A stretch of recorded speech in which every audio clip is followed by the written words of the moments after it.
الله الرحمن الرحيم. أنا اسمي عوض علي سليمان منصور من قرية اسمها كفر الرفاعي تبع العياط محافظة الجيزة. جيت تبع مكتب مندوب تبع شركة الجزيرة في المهندسين تبع خدمة حجاج، إن أنا أبقى عامل موسمي وأقضي الفريضة في السعودية. المهم ربنا كرمني وسافرت وركبت باص وسوقت وحملت حجاج قبل الحج بحوالي بشهر.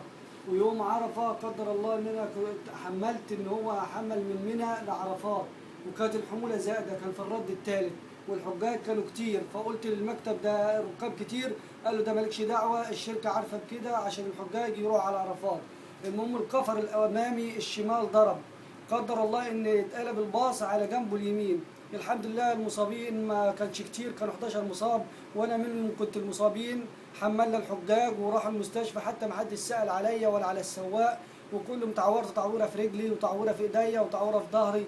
والحمد لله الحجاج كلهم خرجوا من المستشفى، والوقت بقي لي 75 يوم ما حدش سأل فيا لا في الشركه اقول لهم اروح، والشرطه وقفت بجواري اللي هي السعوديه وما دنتنيش، بس مش راضيه تديني اذن للشركه ان انا اسافر.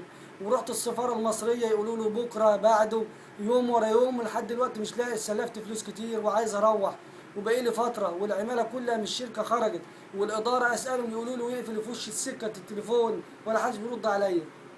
ورحت السفاره كذا مره عشان اقابل السفير او اقابل رئيس العماله، يقول لي خد رقم تليفونه وخد شكوى وقال لي في خلال يوم هنحل لك المشكله. بقي لي الوقت 15 يوم ولا حلليش المشكله لحد الان. وانا الوقت بناشد اي حد يشوفني او يسمع صوتي يقف بجوار، وناشد المجلس العسكري ان يخرجني واروح. ان انا في السعوديه ما همش حابسيني ولا همش، الشرطه قالت لي ما عليكش اي حاجه. ورحت المؤسسه اللي هي تبع المكتب 74 اللي هو تبع الحجاج، قال انت ما عليكش اي حاجه، مش طالبينك اي حاجه، انت مشكلتك مع الشركه، والشركه مش عايزه تخرجنا عشان يقولوا التامينات اما نصرف التامين. طب انا ذنبي ايه في التامين؟ وماليش اي ذنب. وادي ورقه جبتها من النقابه ان انا غير مسؤول بالحادث وماليش اي ذنب، وادوني وختمين لي ختم ان انا غير مسؤول عن الحادث وماليش اي ذنب. وانا بطالب باي حد يقف بجواري. طب مرات السفاره يا حاج، السفاره عملت لك اي حاجه؟ مرات القنصليه اللي تبعنا تبع مصر وعملت لك اي شيء؟ وقفت معاك، قعدتك، قالت لك طلباتك، هنخلصك حاجه؟ بعتوا معاك مندوب؟ السفاره قعدت معايا وخدت اسئلتي وقالت لي سيب رقم تليفونك واحنا هنتصل بيك، واحنا هنتصل برئيس الشركه، اتصل بيهم يقولوا له بكره بعده، ده قافل الجوال، ده مش عارف ايه، ولا بعتوا من. طب تعرف حد منهم يا حاج؟ تعرف اسم منهم؟ اعرف واحد اسمه موظف اسمه عبد الله، واعرف عبد الله ايه بالظبط؟ مش عارف اسمه عبد الله، بس وانا عارف ان هو اسمه عبد الله. ورحت الرئيس اللي هو كمال بيه المستشار رئيس العماله. كمال بيه دوت قاعد على مكتبه ما قامش مثلا قال لك هروح معاك على الشركه اخلص لك مشكلتك؟ عشان دي مشكلتك، عشان انت مصري وقاعد في دوله غير مصر، هيخلصك وهو المسؤول عنك هنا؟ ابدا. حتى بتصل بيه بالتليفون مرات يرد عليا ومرات لا، يقول لي بكره بعد وده قافل التليفون ولا اتحركش، ولا السفاره عملت معايا اي نهائيا. نهائيا. السفاره تبع فرع ايه؟ السفاره تبع فرع في هنا في جده. ما عملتش معاك اي حاجه نهائيا؟ ما عملتش اي حاجه. السفاره المصريه ما وقفتش معاك خالص ولا عملت لي اي حاجه. طب مصدر اكلك وشربك حاليا ايه؟ انا دلوقتي ولا باكل ولا بشرب، بجوع يوم واشبع يوم، بقي لي اكتر من 75 يوم قاعد على كده. ولا الشركه طلبت منها سلف يقولوا لي بكره بعد ما بيدونوش. يعني انت حياتك دلوقتي ولا معاك فلوس ولا بتسلف ولا معايا اي حاجه؟ طب حاجه. ساكن فين وانت دلوقتي شركه سابتك وقالت لك؟ مرات بنام في الحرم ومرات بنام عند اي حد في الشارع، هعمل ايه؟ ما انت كده في الحرم بتنام وتنام في الشارع، ده ما يصحش. ومرات في الحرم بيطلعونا بره، يقول ما تنامش في الحرم، ممنوع، موسم الحج انتهى، كان النوم ايام الحج خلاص انتهى. انت اقامتك هتخلص امتى يا حاج؟ اقامتي فاضل لها 10 ايام وتخلص. طب قول اسمك تاني وناشد المجلس العسكري، ويا ريت يا جماعه اي حد يشوف الفيديو دوت يرفعه عشان الراجل ده يقدر، يعني نقدر نوصله لمرحله الناس كلها تشوف حالته، ونقدر الناس الكبار اللي قاعده على مكاتبها في التكييف تقدر تقف معاه. يعني الناس اللي قاعده على التكييف دي حرام، يعني ما يصحش. اسمي عوض علي سليمان منصور من قريه اسمها كفر الرفاعي تبع العياط محافظه الجيزه. وانا بناشد المجلس العسكري انه يقف بجواري، وان الشرطه مش جايبه علي اي حاجه وقالت لي انت ما عندكش اي شيء ومش مسؤول باي شيء. حتى انا رحت لهم عشان اسلم لهم نفسي، اقول لهم اذا كنت انا عندي ذنب امسكوني، قالوا لي ما عليكش عندي اي شيء، انت مشكلتك مع الشركه. يا جماعه بالله عليكم اي حد يشوف الفيديو ده يرفعه للراجل دوت، هيساعده. هنقدر نوصل الفيديو ده لناس كتير جدا، وهنقدر نعرف ان القنصليات المصريه ما بتعملش لابنائها اي حاجه. الثوره ما غيرتش لسه فينا، في ناس لسه من الفلول، في ناس لسه قاعده في مكاتبها.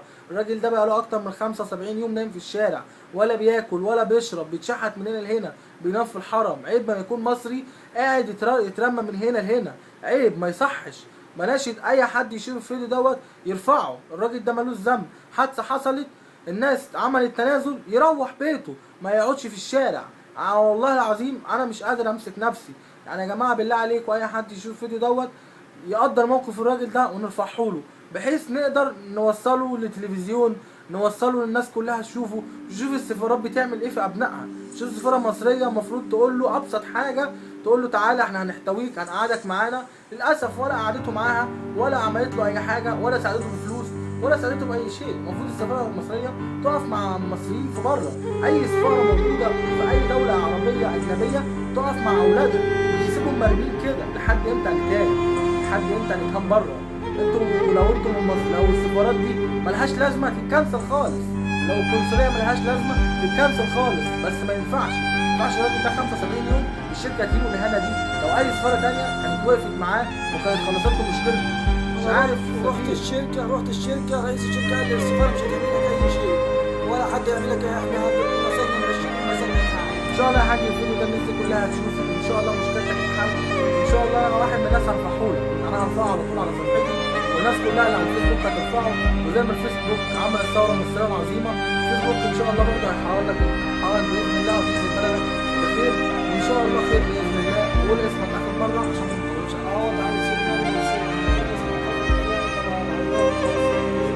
المكتب اللي في القاهره، مكتب فيه المهندسين، مكتب العماله الموسميه لشركه الجزيره. والفرع القنصليه تبع ايه؟